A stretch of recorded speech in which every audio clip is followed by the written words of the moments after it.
kepada junjungan kita Nabi besar Muhammad SAW beserta sahabatnya, dengan harapan mudah-mudahan kita semua akan mendapatkan syafaatnya di hari kiamat ini. Yang terhormat rekan-rekan guru serta tenaga kependidikan SDN 08 Baru. Jadi pada hari ini kita alhamdulillah melaksanakan kegiatan rutin kita yang sudah kita akhirkan, yaitu kegiatan kombel.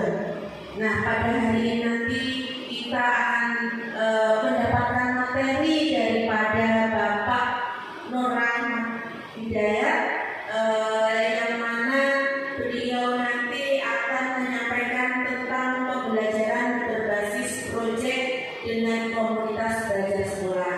Hal baru ya Bapak Ibu ya. Nah, karena hal baru, nanti silakan diikuti kegiatan ini dengan sebaik-baiknya. Pastinya materi ini nanti akan kita perlukan dalam kegiatan pembelajaran kita. Nah, kemudian perlu saya sampaikan juga bahwasannya kegiatan ini juga merupakan rangkaian kegiatan daripada program pengembangan kompetensi guru PJOK, yang mana Bapak Nur Rahmat Alam ini merupakan salah satu pesertanya Pak Menteri ya. Oke, mudah-mudahan semua rangkaian kegiatan ini nanti bisa diikuti oleh Pak Nur Rahmat dengan baik, sehingga nanti bisa membawa hasil baik juga bagi Pak Nur Rahmat pribadi, dan secara umumnya pastinya bagi kita semua juga pasti terimbas Bapak Ibu ya. Ketika teman kita mengikuti suatu program, pasti kita juga terimbas, dan pastinya nanti muaranya juga hasil dari pembelajaran kita juga akan meningkat. Harapannya seperti itu Pak Menteri ya. Mudah-mudahan semua orang yang bisa diikuti dengan baik, lancar, dan membawa hasil yang baik. Mungkin itu saja dari saya. Untuk selanjutnya langsung saja kepada Pak Nur Rahmat Alam, silakan menyampaikan materinya.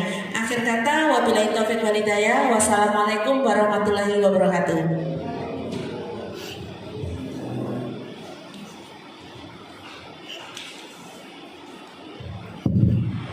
Assalamualaikum warahmatullahi wabarakatuh. Selamat siang semuanya.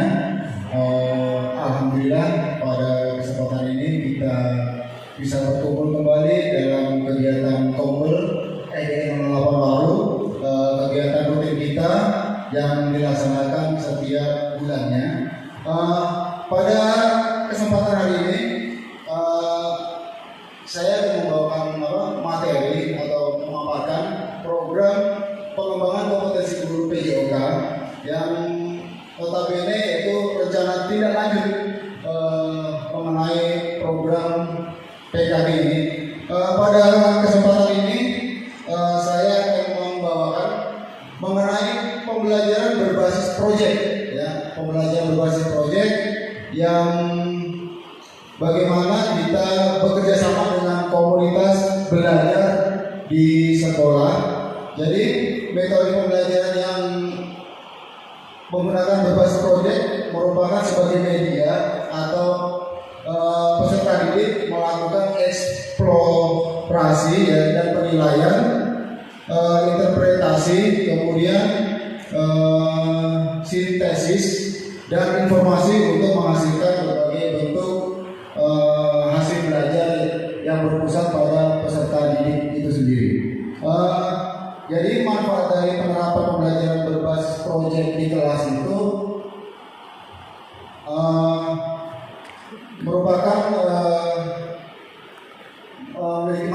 memiliki manfaat, yaitu memberikan guru banyak kesempatan melakukan penilaian, terutama penilaian asesmen, kemudian memberikan kesempatan pada murid, ya, memberikan kesempatan pada murid untuk menunjukkan kemampuan mereka secara mandiri, terutama, kemudian dapat menunjukkan kemampuan murid itu, ya, untuk menerapkan keterampilan yang diinginkan, seperti melakukan riset penelitian, kemudian membantu guru untuk berkomunikasi, ya, secara progresif dan bermakna.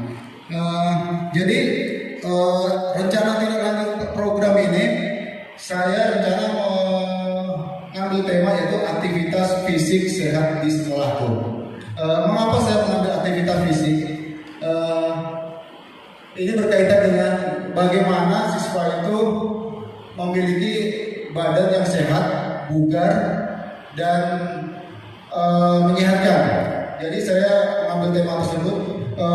Jadi latar belakang dari tema tersebut yaitu berdasarkan aset atau pemetaan yang saya lakukan. Karena setelah kita memiliki lapangan bola voli, kemudian lapangan futsal, kemudian lapangan kickball, aset-aset tersebut dapat kita manfaatkan sebaik mungkin sehingga kita dapat melakukan yang namanya pembelajaran berbasis proyek ini sendiri. Sedangkan dari aset sumber daya manusianya, SDN 08 memiliki bakat-bakat, guru-guru yang memiliki bakat seperti di bidang olahraga maupun di bidang lainnya, ya. Kemudian di SDN 08 tersebut memiliki beberapa karakteristik siswa, ya, memiliki karakteristik siswa sehingga perlunya pembelajaran berbasis proyek tersebut. Kemudian siswa memiliki keterbatasan, bahkan kurang aktif dalam mengikuti pembelajaran yang ada di sekolah ini karena sudah terkontaminasi dengan gadget sehingga anak-anak malas untuk bergerak. Dengan mendorong partisipasi aktif peserta didik dalam menentukan aktivitas PJOK ini, memberikan pilihan aktivitas yang sesuai dengan minat bakat peserta didik tersebut. Kemudian menyediakan ruang bagi peserta didik untuk berkontribusi dalam perencanaan, kemudian pelaksanaan, kemudian untuk menciptakan lingkungan sekolah yang mendorong aktivitas fisik secara teratur melalui program kokurikuler yang menarik dan berkelanjutan sehingga berpusat pada peserta didik itu sendiri.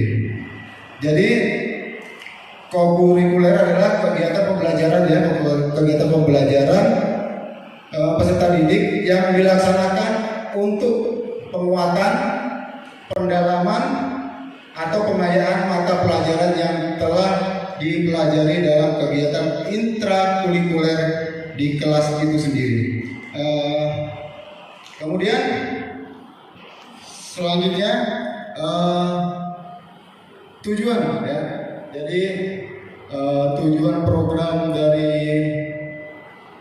ini yaitu menumbuhkan suara, pilihan, dan kepemilikan peserta didik dalam pembelajaran PJOK. Jadi suara itu voice, ya. Voice itu yaitu bagaimana kita memberdayakan siswa itu agar memiliki kekuatan atau mempengaruhi perubahan dengan otentiknya dan memberikan kolaborasi dengan membuat sebuah keputusan itu sendiri.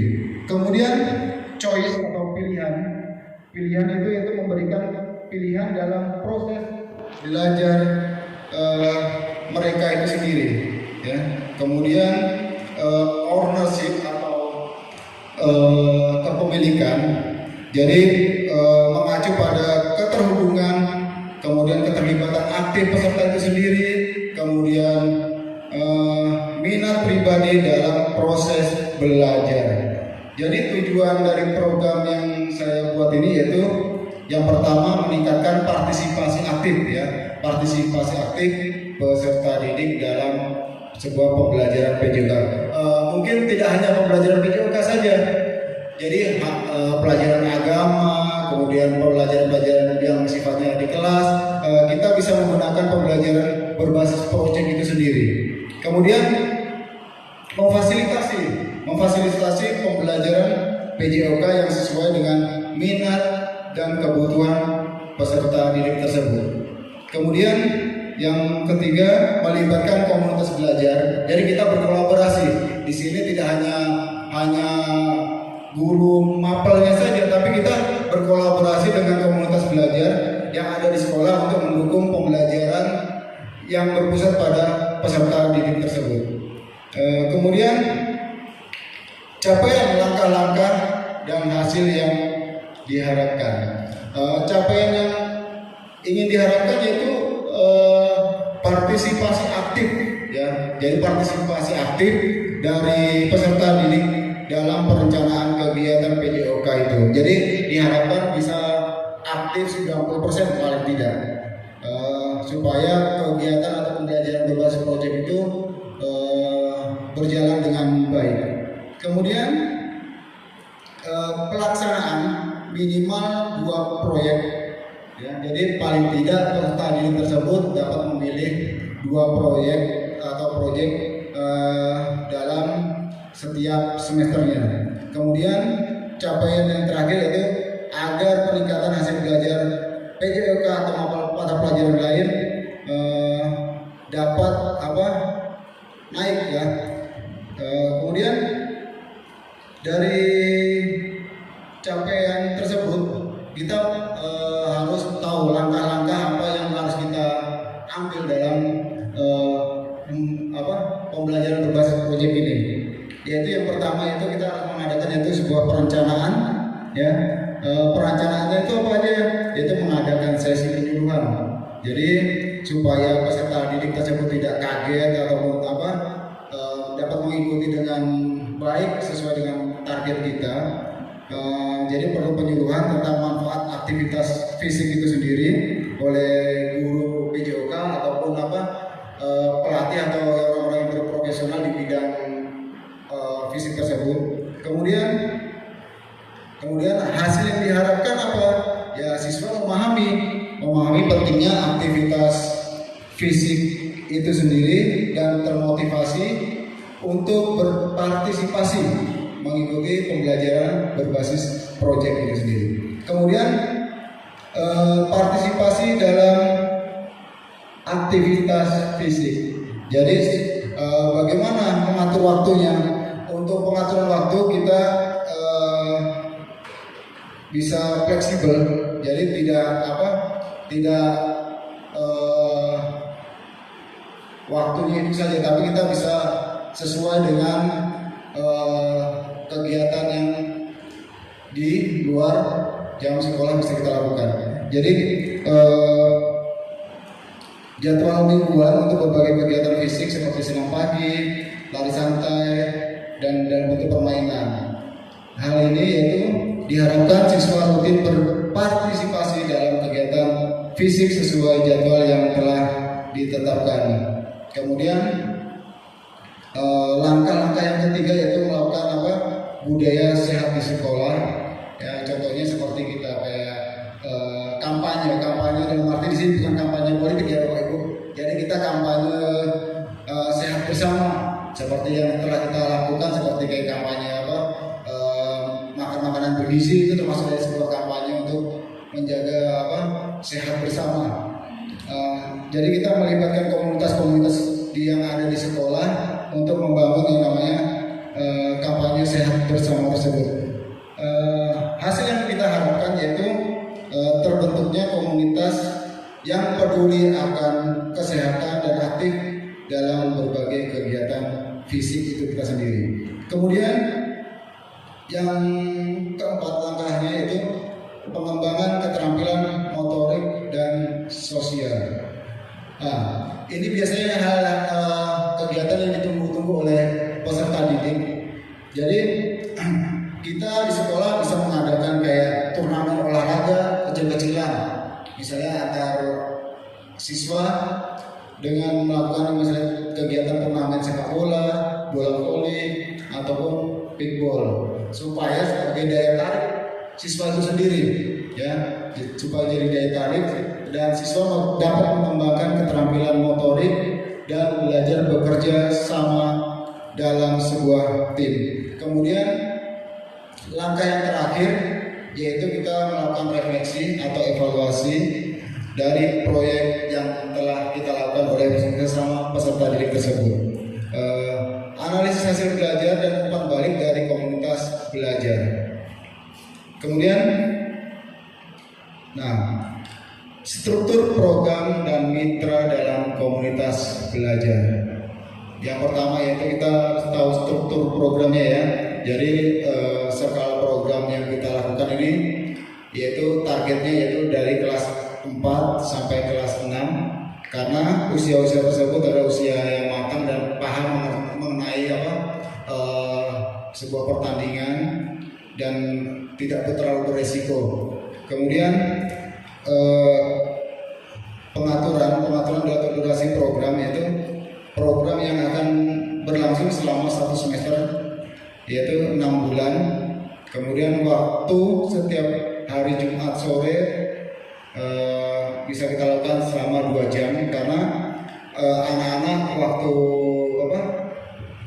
waktu kosongnya biasanya Jumat sore, Sabtu dan Minggu. Sedangkan di hari-hari efektif anak-anak lebih banyak kegiatan yang ada di luar sekolah. Kemudian, mitra dalam komunitas belajar ini kita bisa merangkul yaitu orang tua, kemudian pelatih lokal, kemudian komunitas olahraga yang ada di lingkungan SDN 08 Waru ini, kemudian guru kelas dan guru PAI.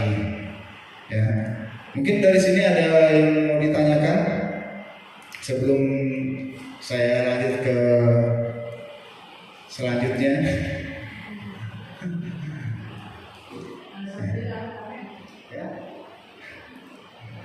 Itu masalah yang Pak ya, masalah itu di skala Mitra, ya, mitra komunitas belajar. Skala, yang pertama itu skala program. Oh, skala program. Target siswa. Kenapa nggak dimulai dari kelas 3? Karena kan ibaratnya prodi itu kan bisa dari kelas 3 itu nanti naik ke kelas 4 keluar lagi gitu ya. Gimana? Ya, jadi untuk skala program yang saya buat ini Bu, kenapa saya memilih target kelas 4 dan kelas 6 untuk sementara, karena program ini atau aktivitas ini sifatnya sangat beresiko untuk yang di kelas rendah. Jadi untuk sementara waktu memang saya pilih di kelas 4 dan 6. Untuk di kelas 1 dan 3 itu programnya nanti insya Allah akan berbeda dengan program dari 4 dan 6 itu sendiri. Jadi kita membedakan karena melihat usia dari kelas 1 dan kelas 3 itu usia bermain, dan kita mungkin tidak mau mengambil resiko yang karena melihat dari lingkungan kita, dan kita mencari pembelajaran yang ramah anak dan menyenangkan. Mungkin itu aja Bu. Mungkin ada lagi Bapak Ibu? Kalau tidak ada mungkin kita bisa lanjut. Kelihatannya Bu Rensi sudah bosan ini. Ya. Selanjutnya yaitu kapasitas yang dimiliki kelas atau sekolah. Jadi fasilitas yang kita miliki adalah lapangan olahraga, kemudian aula lab ini bisa kita manfaatkan untuk media pembelajaran, kemudian perpustakaan kita bisa melakukan literasi di situ untuk mencari informasi-informasi mengenai pembelajaran yang sifatnya berbasis proyek itu sendiri, kemudian peralatan olahraga yang alhamdulillah tercukupi, kemudian dari aset sumber daya manusianya ya terdapat beberapa guru PJOK, kelas, kemudian guru bidang studi PAI, kemudian pelatih lokal, dan kita yang terutama dukungan orang tua yang mensupport setiap pembelajaran yang telah kita lakukan di sekolah ini. Kemudian di sumber pendanaan kita bisa juga bekerja sama atau join dengan orang tua ataupun sponsor lokal Dan tidak lupa kita biasanya menggunakan dana BOS untuk pengaturan atau pelaksanaan pembelajaran berbasis proyek itu sendiri. Kemudian implementasi aset atau basic thinking. Yang pertama yaitu kita melakukan inventarisasi ya. Jadi melakukan inventarisasi semua sumber daya yang tersedia baik di dalam maupun yang ada di luar sekolah, seperti contohnya mencakup staf, kemudian fasilitas, kemudian peralatan, dan yang tidak lupa biasanya mitra atau paguyuban ya, paguyuban di sekolah itu sendiri. Kemudian kita menggunakan aset ya, menggunakan aset yang ada secara optimal dengan merancang kegiatan yang memaksimalkan penggunaan fasilitas dan peralatan yang sudah ada, serta memanfaatkan keahlian dan keterlibatan dari sebuah komunitas itu sendiri. Kemudian mendorong kolaborasi antara siswa, guru, staf, orang tua, dan mitra komunitas untuk menciptakan lingkungan yang mendukung aktivitas fisik yang sehat dan menyenangkan. Kemudian penggunaan dana, ya, menggunakan dana secara efisien untuk sebuah kegiatan program itu sendiri.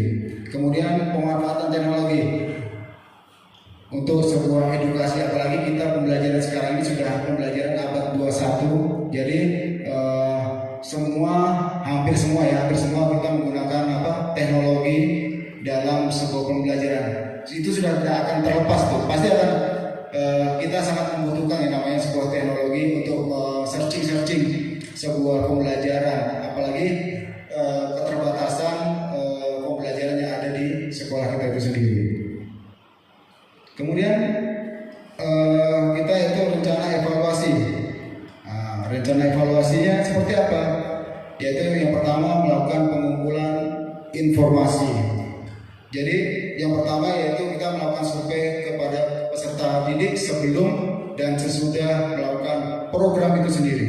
Kemudian wawancara dengan staf, pengajar, dan anggota komunitas belajar. Kemudian kita bisa melakukan refleksi peserta didik mengenai proyek yang kita lakukan. Kemudian alat pengumpulan datanya apa aja? Yang pertama kuesioner, bisa melakukan online ataupun bentuk kertas itu sendiri. Kemudian bisa juga dengan melakukan wawancara kepada peserta didik, guru ataupun staf lainnya. Kemudian yang terakhir itu lembar refleksi harian yang telah kita siapkan. Kemudian dari sebuah proyek pembelajaran ini pasti adanya sebuah tantangan. Tantangan itu apa ya? Tantangan itu keterbatasan waktu peserta didik, karena saking banyaknya peserta didik melakukan kegiatan seperti ngaji ataupun kegiatan-kegiatan lainnya yang di luar jam sekolah. Jadi kita untuk penjadwalan yaitu fleksibel ya, dengan memanfaatkan waktu yang luang. Kemudian untuk kurangnya dukungan dari orang tua, solusinya yaitu kita dapat melakukan sosialisasi kepada orang tua dalam sebuah kegiatan ini mengenai program pembelajaran yang berbasis proyek ini itu sendiri. Kemudian kurangnya sumber daya dan peralatan. Jadi solusi yang akan kita lakukan yaitu menggunakan sumber daya yang ada di sekitar sekolah, seperti pemanfaatan taman yang ada di sekolah kita, kemudian lapangan futsal, apalagi dekat dengan lapangan futsal yang ada di sekolah kita itu sendiri. Kemudian kita kreatif dan berinovasi mengenai alat sederhana itu sendiri. Jadi mungkin itu saja dari saya. Mungkin ada pertanyaan lagi mengenai program pembelajaran berbasis proyek itu sendiri. Mungkin ada yang ditanyakan, monggo kamu persilakan.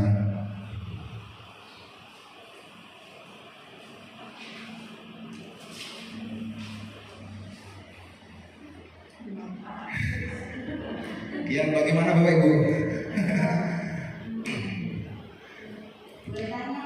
Ya, silakan. Saya dari Bang tadi itu Pak ya, dari tadi itu namanya proyek ya. Ya, proyek. Proyek itu dari mana? Ya, Nah itu selain guru kelas itu bidang studi PJOK juga ada dari mana? P5. Jadi dalam arti P5 kokurikuler. Ya, apa tadi? Kokurikuler. Kurikuler. Ya. Nah itu ada nggak kerjasama itu antara guru kelas dari bidang studi itu proyek? Karena kita ini kan pasti P5 tuh, Ya. yang semester 1 ada, semester 2 ada itu bentuk seperti apa ya yang nanti diperlihatkan, maksudnya dilihatkan ke kami, ke guru kelas, bisa ada namanya kerjasama lah, itu aja kayak gimana yang apa tadi itu yang bisa meningkatkan apa tadi yang pertama Meningkatnya peserta didik. iya terus apa lagi itu sebelum itu ya itu Pak, itu kita dijelaskan apa nanti sejenis apa nanti untuk yang proyeknya kerjasama seperti kita kan kelas dan Ya. itu aja mungkin. Ya, jadi kerjasama apa ya? Jadi kita untuk ke guru kelas kita biasanya berkolaborasi mengenai proyek yang akan kita lakukan. Ya, jadi ini proyek berbasis proyek ini, pembelajaran berbasis proyek ini yaitu pembelajaran yang mengenai kokurikuler ya.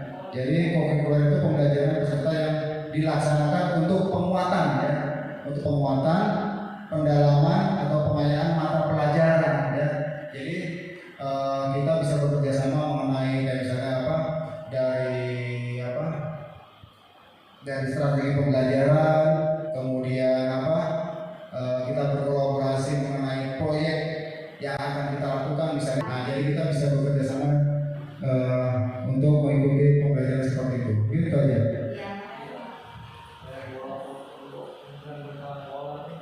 Ya, mungkin ada lagi. Ya, jadi mungkin itu saja dari pemaparan saya pada hari ini. Jadi kesimpulannya itu program ini dirancang untuk meningkatkan partisipasi dan keterlibatan aktif peserta didik dalam pembelajaran PJOK dengan memanfaatkan aset yang ada di sekolah dan komunitas. Kemudian evaluasi dan refleksi berkelanjutan akan memastikan keberlanjutan dan perbaikan program di masa depan. Mungkin itu saja yang bisa saya sampaikan. Kurang lebihnya wassalamualaikum warahmatullahi wabarakatuh. Saya moderator.